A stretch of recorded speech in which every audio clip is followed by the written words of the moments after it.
Hey everybody, I'm Morty. And I'm Brian. And we are back with Vito Andretti Presents The Donut Hole. Vito, how you been? Hey, baby, I've been doing good, and you know what? It's time to make the donut holes, baby. That's right. So, what awesome story do you have for us today? Well, you know, I was thinking about some stuff, and, you know, this is not really developmentally, although it is because Draven was part of OVW back in the day. I was wrestling up at Supreme up Madison there for Draven back in the day, and back in the locker room they had this table that was full of VHS tapes, and they had a TV in there, and it was like there was always somebody watching a VHS tape. So I was working at the University of Louisville as a parking officer. I'd ride around and had to write tickets and stuff. It was really kind of a depressing job. I wrote like the least amount of tickets there. I just couldn't do it. But I'm walking over by the speed school, which is engineering.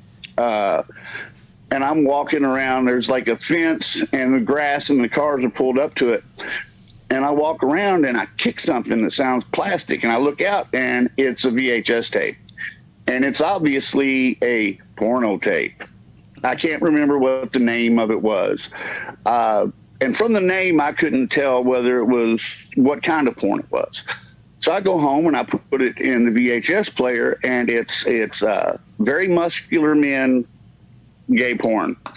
A lot of hardcore anal stuff, like, yeah. And like massively hung. So I peeled the plastic off of it and I put a little label on it and I wrote Memphis 88 on it. So I take it up there and just mix it in with that pile. Oh my and God. I swear to God, it wasn't 15 minutes. It was before the show, so we're out in the ring goofing off. And Draven had a wife named Stacy back in the day. Her name was Stacy. And all of a sudden I hear somebody scream and a bunch of people start laughing, and then I hear, "Oh my God, that looks like Prophet." You remember Prophet being with him? But it wasn't him. But I snuck that porno tape in there, and it was like 15 minutes, not even that.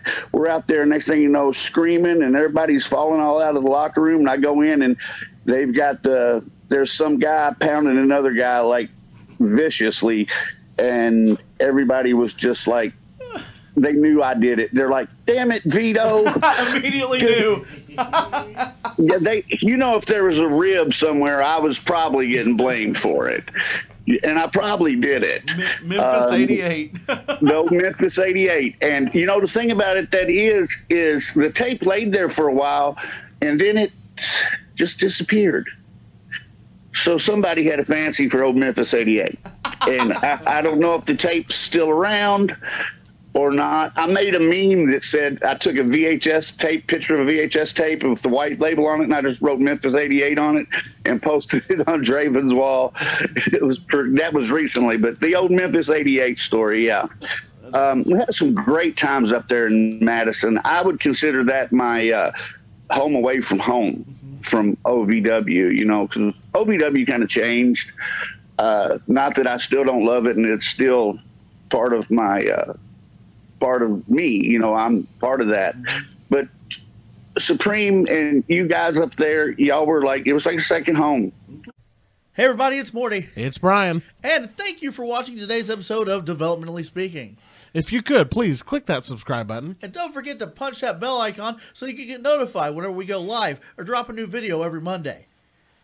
Well, thanks for watching, guys, and we'll see you on the next Developmentally Speaking.